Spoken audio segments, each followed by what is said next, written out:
नमस्ते। ओम तत्सत् अद्य ब्रह्मणः द्वितीय प्रहरार्धे श्वेतवराहकल्पे सप्तमे वैवस्वतमन्वन्तरे अष्टाविंशतितमे कलियुगे प्रथमपादे शुभकृतनाम संवत्सरे उत्तरायणे हेमन्तऋतौ पुष्यमासे भानुवासरे शुभ नक्षत्र शुभ लग्न शुभ मुहूर्त अत्र अहं वेंकटरमण नामधेयस्य आत्रेयस गोत्रोभवस्य ज्ञान विवरण कर्म करणाय भवन्तं वृणे। आचार्य लोगों को नमस्ते। ब्रितो स्वाहा। ओम नमस्ते जी। नमस्ते। तो आज हमारे साथ दो विद्वान है। एक जो आर्ष गुरुकुल चलाते हैं अमेरिका में, ये है आचार्य वेदश्रमी। आचार्य है व्याकरण का, निरुक्त का, दर्शनकार का।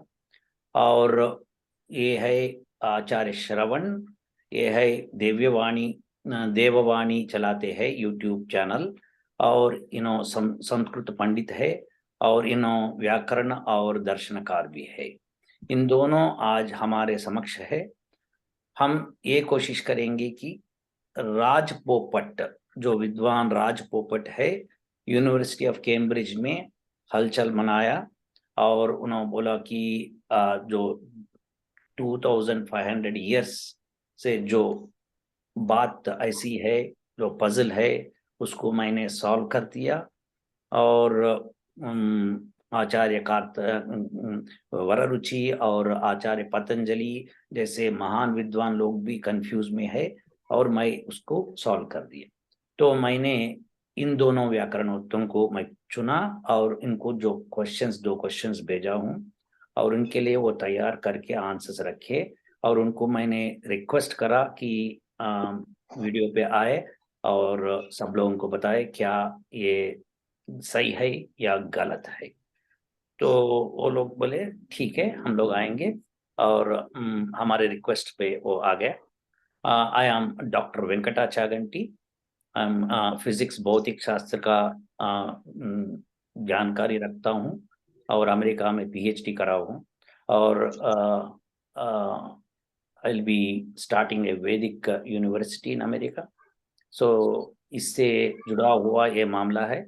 सो इसीलिए मैं कोशिश कर रहा हूँ कि ये दोनों विद्वानों से हम उनका मत लेंगे और मेरा मत भी मैं सामने रखूंगा।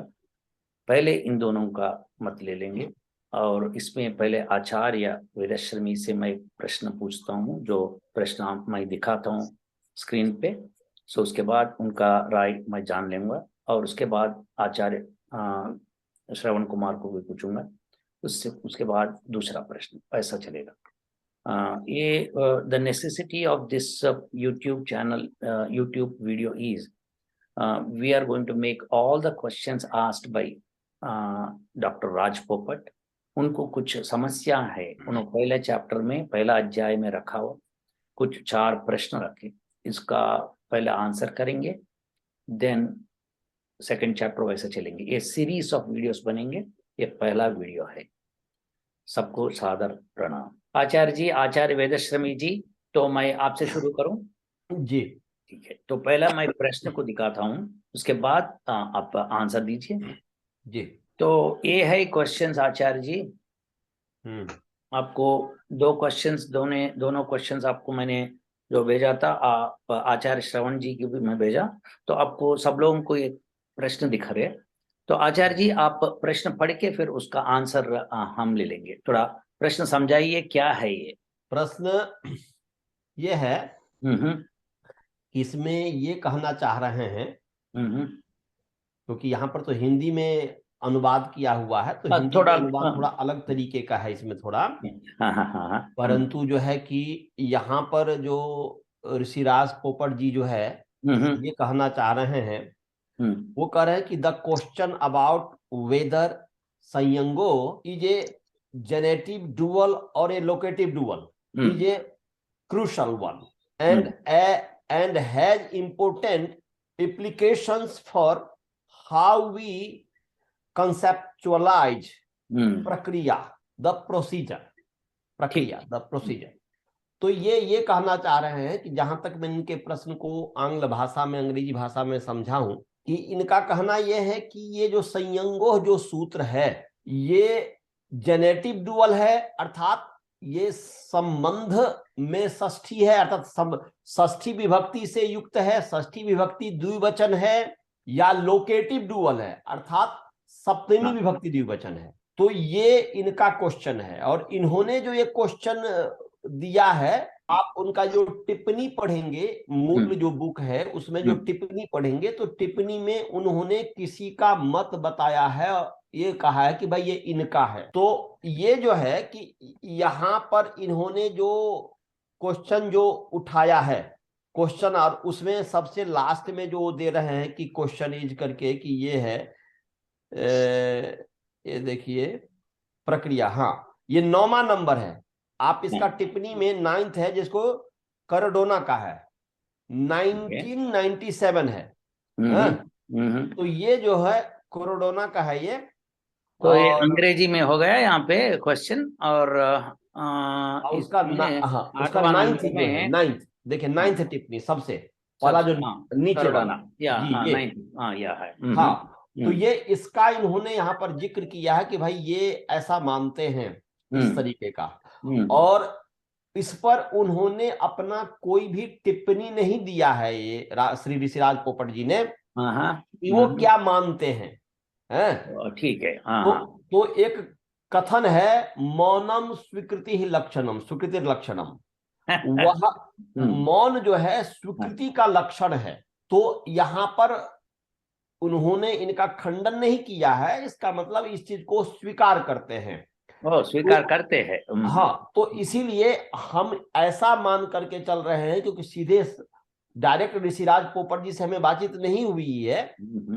तो इन्होंने जो यहाँ पर जिक्र किया है प्रथम क्वेश्चन का, और उसमें जो प्रश्न कर रहे हैं कि ये सप्तमी विभक्ति से युक्त है या षष्ठी विभक्ति से युक्त है, अर्थात सप्तमी द्विवचन है या षष्ठी द्विवचन है, ठीक है, तो इस पर हम विचार करते हैं। ठीक है, ये उनका क्वेश्चन है। तो इसका जो उत्तर है, वह उत्तर यह है कि सिद्धांत यह है कि संयंगो षष्ठी विभक्ति द्विवचन है, न कि सप्तमी विभक्ति द्विवचन है। इसीलिए यहां पर, क्योंकि सप्तमी विभक्ति द्विवचन जब मानेंगे, तो देखिए यहां पर संयंगो जो है, तो मेरा शायद कर्सर आपको दिख नहीं रहा होगा, कि संयंगो जो है सप्तमी द्विवचन मानेंगे तो क्या अर्थ बनेगा, और षष्ठी द्विवचन मानेंगे तो क्या अर्थ बनेगा। तो षष्ठी द्विवचन मान करके आगे तो हमने बताया ही है कि क्या अर्थ बनेगा, परंतु यहां पर यह विचार करना है कि सप्तमी द्विवचन माने तो क्या इसका अर्थ बनेगा। तो सप्तमी द्विवचन, तो इसलिए हमने कहा कि सनी अंगी च परे इति तु न व्याख्येयम, विद्वान लोगों ने भी कहा है और हम भी कह रहे हैं कि ऐसी इसकी व्याख्या नहीं करनी चाहिए।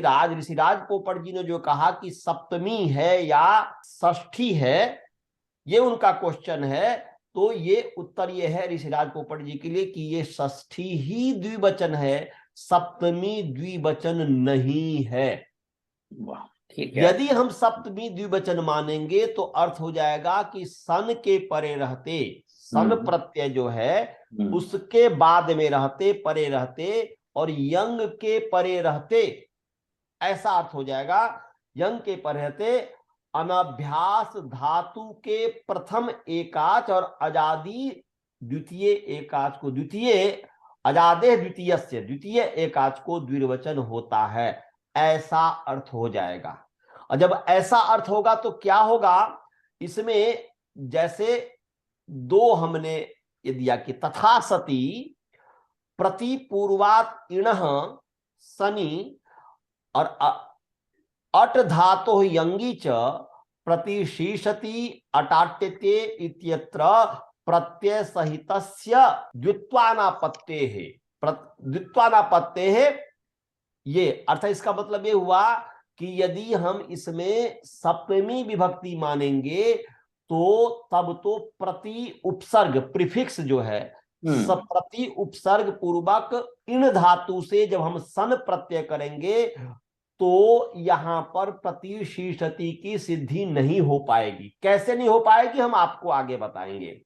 ऐसे ही यंग मानेंगे तो फिर अटाटिते की सिद्धि नहीं हो पाएगी।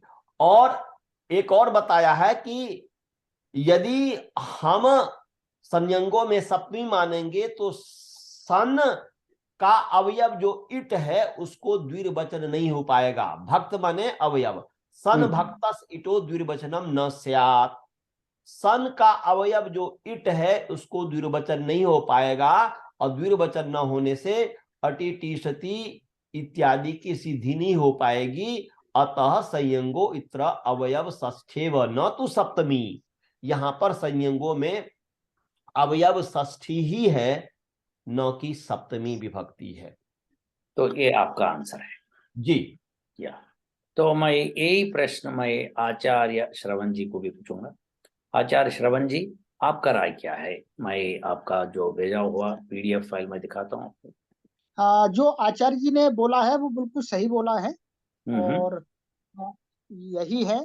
और इसके अलावा जो इस काशिका पर और भी महाभाष्य आदि में जो टीकाएं लिखी हैं वहां पर एक ये ज्ञापक दिया है यही सूत्रों के अंदर कि यहाँ पर ये लगातार 3 सूत्र हैं।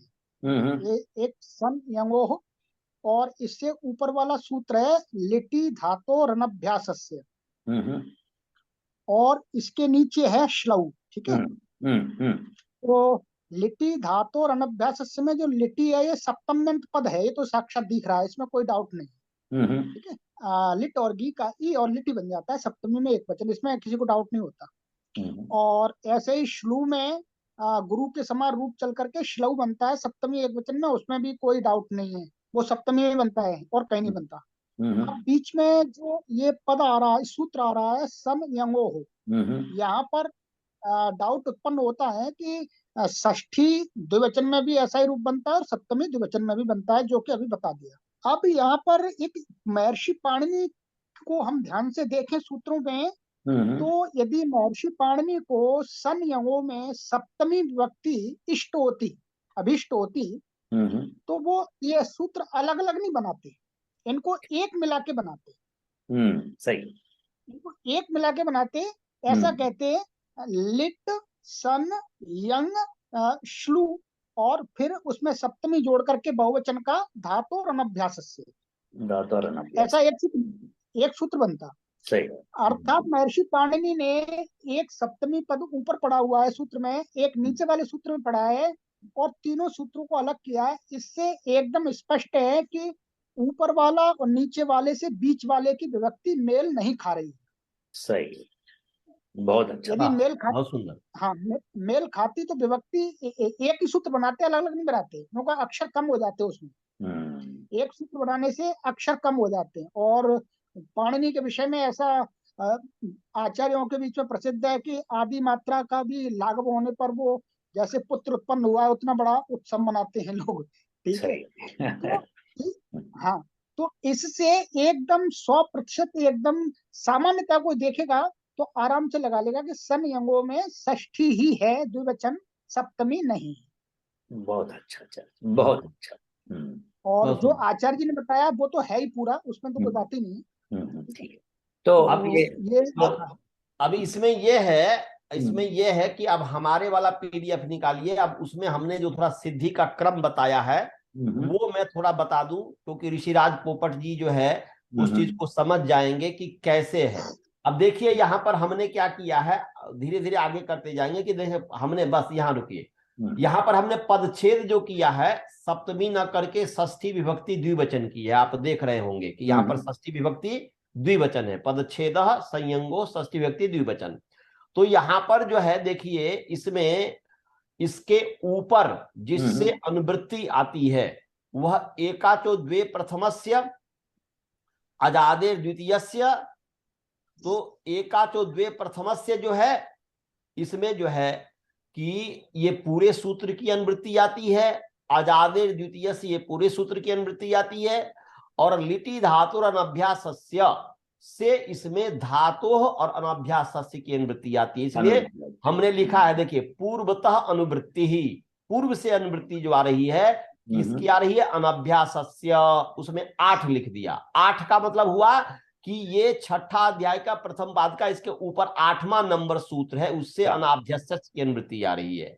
और धातु के आगे भी हमने 8 लिखा है, तो धातु भी जो है 8 नंबर सूत्र से धातु की अनुवृत्ति आ रही है। और प्रथम से एकाचः के आगे 1 लिखा है, इसका मतलब है कि ये प्रथम जो सूत्र है उससे प्रथम से एकाचः की अनुवृत्ति आ रही है।